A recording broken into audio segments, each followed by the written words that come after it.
आपका घर है, आपका घर है।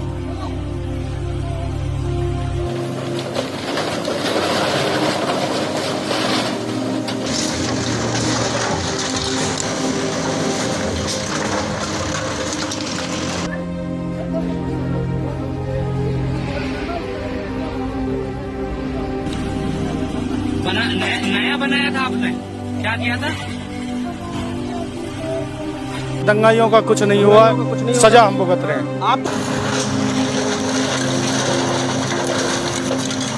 जो वीडियो आपने देखा वो हरियाणा के मेवात ज़िले से है। आप सबको पता है कि 31 तारीख को वहाँ पर दंगे हो गए थे। शोभा यात्रा बजरंग दल विश्व हिंदू परिषद के द्वारा निकाली जा रही थी। जैसे ही वो नूह में एंटर हुई तो उसके ऊपर पथराव हुआ, गाड़ियों को जला दिया गया और पहाड़ से फायरिंग भी की गई। इस तमाम घटना के बाद कई तरह के समीकरण निकल के आ रहे हैं। एक पक्ष है वो मोनू मानेसर और बिट्टू बजरंगी जैसे जो बजरंग दल के नेता हैं, गोरक्षा के अपने आप को वो एक रक्षक मानते हैं, वहाँ पर अपने एक नुमाइंदा मानते हैं। उनके ऊपर आरोप लग रहा है कि उनकी वीडियो के कारण दंगा भड़का। भारतीय जनता पार्टी कह रही है कि जो स्थानीय वहाँ कांग्रेस के विधायक हैं उनकी वजह से दंगा भड़का। पर सच्चाई हम सबको पता है, एक पार्टी है जो मुस्लिम तुष्टीकरण की राजनीति करती है, एक पार्टी है जो बीजेपी है वो हिंदू तुष्टीकरण की राजनीति करती है। इसी के चक्कर में बीजेपी की हिंदू तुष्टीकरण की राजनीति में कुछ लोग मोहरा इनके बन जाते हैं, कुछ लोग इनके जाल में भी फंस जाते हैं और कुछ लोग इनके द्वारा प्रोजेक्ट भी किए जाते हैं। ऐसे ही दूसरी तरफ है, विशेष समुदाय है, उसकी भी तुष्टीकरण की एक राजनीति होती है, तो उसमें भी कुछ असामाजिक तत्व हैं। उन्होंने ये पूरा का पूरा घटनाक्रम किया, पत्थरबाजी की, फायरिंग की और गाड़ियों को जला दिया। ऐसा नहीं है कि यहाँ से ही फायरिंग हुई थी, इस पक्ष के तरफ से भी हथियार की वीडियो सामने आ रही है, इनके पास से भी, और इनकी तरफ से भी अराजक माहौल बनाने के लिए कुछ वीडियो जारी किए गए थे, कुछ इससे सबूत भी आ रहे हैं लगातार। पर जैसे कि वो कहावत है कि लगेगी आग तो आएंगे कई घर जद में, यहाँ पर हमारा अकेले हमारा मकान थोड़ी ने, ठीक वैसे ही हो रहा है। क्या सभी मुसलमानों ने पत्थरबाजी की थी? क्या सभी मुसलमानों ने गाड़ियों में आगजनी की थी? क्या सभी मुसलमान असामाजिक और अराजक तत्व हैं? इस देश की गोदी मीडिया चमचमाते हुए ऑफिस में नोएडा में बैठकर पूरे मुस्लिमों को, इस देश के हर मुसलमान को एंटी नेशनल देशद्रोही करार करने के लिए बड़े बड़े प्रोग्राम कर रहा है। जो तस्वीरें हमने दिखाई थी उनकी अंतर आत्मा पर जो बीत रही है, जो इस दंगों में शामिल भी नहीं थे और उनके मकान आज गिराए जा रहे हैं। कितनी मेहनत के बाद एक मकान बनता है, एक कमरा दो कमरा के मकान, किन के मकान गिराए जा रहे हैं? जो गरीब वर्ग है, छोटा सा अपना मजदूरी करके अपना पालन पोषण करता है, उनके घर गिराए जा रहे हैं। यहाँ कुर्सी के लिए आप हिंदू मुस्लिम की तुष्टीकरण की राजनीति करके हिंदू समुदाय को खुश करके किसी न किसी तरह अपना वोट बैंक को बचाने की कोशिश तो कर रहे हैं। पर जिस दिन हिसाब होगा, जिस दिन ऊपर वाले की कैटेगरी में, कटघरे में आपको सबूत पेश करने होंगे आपके कर्म कांडों के, उस दिन आपके ऊपर क्या जवाब होगा? इस बात से कतई इनकार नहीं किया जा सकता कि दोनों पक्षों में जिनके बीच में दंगे हुए हैं, दोनों पक्षों में असामाजिक तत्व थे, उनकी वजह से ही दंगे भड़के हैं। पर जो लोग, आप मुझे बताइए, अपनी कठोर कमाई, पूरी उम्र की कमाई लगाकर, जिनकी उम्र बुजुर्ग जो हो गए हैं, पूरी की पूरी उम्र उन्होंने मजदूरी करते करते एक एक पैसा जोड़ते जोड़ते निकाल दिया, आज उनके घर ढहाए जा रहे हैं, तो उनकी आत्मा से क्या आवाज़ निकल रही होगी? आपका घर है, आपका घर है।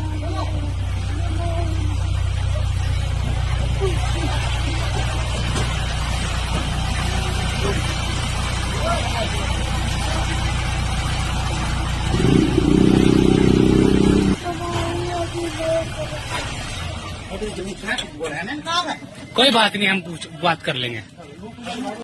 भारतीय जनता पार्टी आज अपने एक तबके को खुश करने के लिए, अपनी राजनीति चमकाने के लिए वहाँ पर बुलडोज़र चला रही है और निर्दोष लोगों की पूरी उम्र की कमाई के ऊपर एक तरीके से उसको जमींदोज करती जा रही है। तो उनका मन कितना दुखी पा रहा होगा, आप समझ सकते हैं। अगर हमारे साथ, आपके साथ ऐसा कल को होता है तो क्या होगा? अगर बुलडोज़र ही आपको चलाना है, अगर ये अवैध हैं, तो अवैध की कैटेगरी क्या क्या है? जहाँ जहाँ बुलडोज़र चलता है, इससे पहले क्या ये अवैध नहीं थे? और ये नूह का जो दंगा हुआ, इसके बाद गुड़गांव में भी दंगे हुए हैं, पलवल में भी दंगे हुए हैं, फरीदाबाद में भी दंगे हुए हैं। वहाँ पर मुसलमानों की दुकानों को जलाया गया, एक मस्जिद में घुसकर इमाम को मार डाला गया। क्या जिन्होंने वहाँ पर मारा है उनको अरेस्ट भी कर लिया गया, तो उनके घर बुलडोजर चलेगा? आपकी औकात नहीं है खट्टर साहब, भारतीय जनता पार्टी की औकात नहीं है कि हिंदुओं के घर के ऊपर वो बुलडोजर चला दे। नहीं चलाएंगे, क्योंकि चुनाव नज़दीक आ रहा है। 2024 आ गया। 2024 में पहले तो लोकसभा चुनाव हो, उसके बाद हरियाणा में विधानसभा चुनाव है। भारतीय जनता पार्टी की हरियाणा से ज़मीन खिसक रही है भाई, तो दंगे करवाने से इनको फ़ायदा होगा, हिंदुओं की वोट एकजुट करने में इनको फ़ायदा होगा। जिस तरह से नूह का दंगा हुआ है, उसके बाद हरियाणा के हर प्रमुख ज़िलों में जो छोटे छोटे कस्बे हैं, उनमें भी बजरंग दल वाले, विश्व हिंदू परिषद वाले तांडव काट रहे हैं। व्हाट्सएप में लगातार मैसेज भेज आ रहे हैं कि इस तरह का माहौल बनाओ कि पूरे हरियाणा के हिंदू जात पात भूलकर एक हिंदू की छतरी के नीचे आ जाएं, और नूह में जो एक अलग जगह पर जो मुसलमान वहाँ पर बैठे हुए हैं, उनकी तरफ कूच कर जाएं और दंगे भड़क जाएं। और इसी भारतीय जनता पार्टी की जो बुलडोज़र वाली नीति है, इसका धन्यवाद देते हुए फिर से भारतीय जनता पार्टी की सरकार ये यहाँ पर हरियाणा में बना दे, और ऐसे ही ज़्यादा से ज़्यादा संख्या में लोकसभा चुनाव में मोदी जी को वोट डाल दें। आपकी स्क्रीन पर ये तस्वीरें दिख रही हैं। क्या आप अंदाज़ा लगा सकते हैं कि ये बोतल बीनने वाले जो पानी पीकर हम फेंक देते हैं, यूज़ करके कोल्ड ड्रिंक्स पीकर जो हम फेंक देते हैं, उन बोतल्स का को बीनकर, उन बोतल्स को इकट्ठा कर कर सारे दिन कूड़े करकट में हाथ डालकर जो अपनी रोजी रोटी चलाता होगा, उसकी इतनी हिम्मत है कि वो फायरिंग करता होगा, वो गाड़ियों को जलाता होगा, वो पत्थर फेंकता होगा। इन बेकसूर लोगों को क्या, मुझे समझ में ही नहीं आ रहा। इतना गरीब तबका जो वहाँ पर है, इनका क्या कसूर था? अकेला वहाँ थोड़ी ना अवैध है। भारत का स्ट्रक्चर ऐसा ही है, ग्रामीण इलाके में कौन सी जगह अप्रूव होती है, और जो खाली जगह बहुत सारी पड़ी होती है गाँव में, जो हिंदुओं का तबका होता है, वहाँ पर देख लीजिए जो गरीब आदमी होते हैं वो 5-5, 6-6 महीने के लिए ऐसे ही ठहर जाते हैं। वहाँ पर आसपास के इलाके से जो भी उनको कुछ सामान खरीदना होता है, या फिर उनको कुछ बेचना होता है, या फिर कबाड़ का काम करना होता है, तो उस एरिया में कुछ दिन ठहरते हैं, फिर आगे बढ़ जाते हैं। और जो खाली जगह पड़ी होती है उसके ऊपर किसी को ऐतराज़ भी नहीं होता है। पर यहीं इलीगल आपको लगा, उनको बोल रहे हैं कि आप यहाँ से कुछ ही घंटों में निकल जाओ, नहीं ठीक नहीं होगा।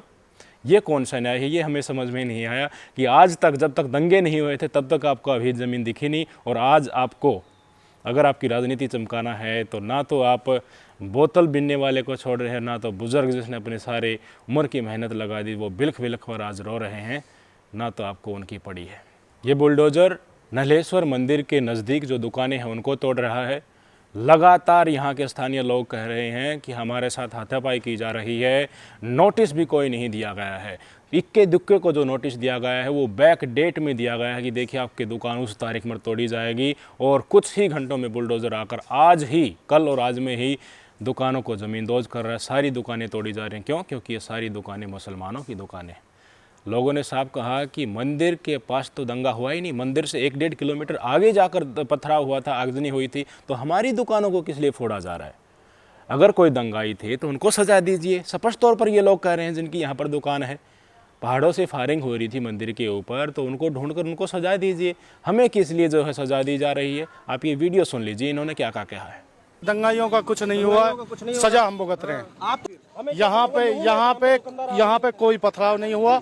यहाँ से आध 1 किलोमीटर दूर मंदिर है, वहाँ पर पथराव हुआ, वहीं पे आगजनी हुई, जो कुछ हुआ वहाँ हुआ, यहाँ कुछ नहीं हुआ। बजरंग दल के लोग यहाँ से गए हुए निकले थे, किसी ने किसी से कुछ नहीं कहा, कोई ऐसी बात ही नहीं थी। यहाँ पे सारी मुस्लिमों की दुकान है, मुस्लिमों को टारगेट किया जा रहा है। टारगेट बुलडोज़र चलने की जितनी भी तस्वीरें आ रही हैं, और जिन घरों पर, झोपड़ियों पर, बाड़ों पर बुलडोज़र चल रहा है, उन घर की स्थिति ही आप गौर कर लीजिए। छोटा सा 1 कमरे का घर, 2 कमरे का घर, झुग्गी झोपड़ी, बोतल बीनने वाले एक खाली जगह में तिरपाल बिछाकर अपना वहाँ पर रह रहे हैं, वहाँ पर छप्पर डालकर रह रहे हैं। इन जगहों पर बुलडोज़र चल रहा है। कि इन लोगों की हिम्मत है कि बंदूक उठाकर फायरिंग करने की? इनकी रोज़ी रोटी नहीं चल रही होगी। और मैं नहीं मानता कि किसी भी समुदाय में सारे के सारे लोग गलत होते हैं। जिस तरह से इस देश का माहौल बनाया जा रहा है गोदी मीडिया के द्वारा और तमाम भारतीय जनता पार्टी के नफरती चिंटुओं के द्वारा कि इस देश के हर मुसलमान दंगाई है, हर मुसलमान तो देखिए कट्टर है, उसमें कोई रहम नहीं है, वो एंटी नेशनल है, वो देशद्रोही है। इस तरह का प्रोजेक्ट मुसलमानों को किया जा रहा है। ये सिर्फ भारतीय जनता पार्टी की राजनीतिक सोच है और राजनीतिक तुष्टीकरण की सोच है। मुसलमानों को भी, समुदाय विशेष को भी, हिंदुओं को भी सोचना चाहिए कि आप जब तक किसी भी राजनीतिक पार्टी की तुष्टीकरण का शिकार होते रहेंगे, आप ऐसे ही जद में आते रहेंगे। धर्म के नाम पर किसी को भी वोट मत दीजिए। ज़्यादातर वोट समुदाय विशेष की किस पार्टी को जाता है आपको पता है, भारतीय जनता पार्टी को उनकी वोट नहीं जाती है। हिंदुओं की वोट किस पार्टी को जाती है वो आप सबको पता है। क्यों जाती हैं? धरातल के मुद्दे पर वोट दीजिए आप, बेरोजगारी, रोजगार, इन मुद्दों पर वोट दीजिए। आप खुद ही पाल रहे हैं, खुद ही जगह दे रहे हैं धर्म की राजनीति के लिए। तो जहाँ जहाँ मौका मिलेगा, पश्चिमी बंगाल में ममता बनर्जी को जिस तरह का मौका मिलेगा वो करेगी, हिंदी प्रदेशों में बीजेपी को जो मौका मिलेगा वो करेगी। चाहे आपकी रोजगार और इस देश की आर्थिक हालत और कर्जा कितना ही बिगड़ जाए, इनको कोई मतलब होगा। आप खुद सवाल नहीं पूछेंगे इस सरकार से जो ऊपर बैठी है। अगर उसने हिंदू तुष्टीकरण की या मुस्लिम तुष्टीकरण की राजनीति कर ली और आपको फिट बैठती है तो आप धरातल के मुद्दे को भूल जाते हैं और इसी राजनीति के चलते वोट देते हैं और इसका परिणाम आप सबके सामने। ऐसे ही आप भुगतते रहेंगे। हरियाणा पुलिस जो इस स्ट्रक्चर को तोड़ने के लिए बुलडोज़र के साथ में खड़ी हुई थी, तो जिन जिन दुकानों को गिराया जा रहा था वहाँ से जो कोल्ड ड्रिंक्स निकल रही हैं तो बताया जा रहा है उन्हीं को उठाकर पी रही है। वीडियो आपके सामने।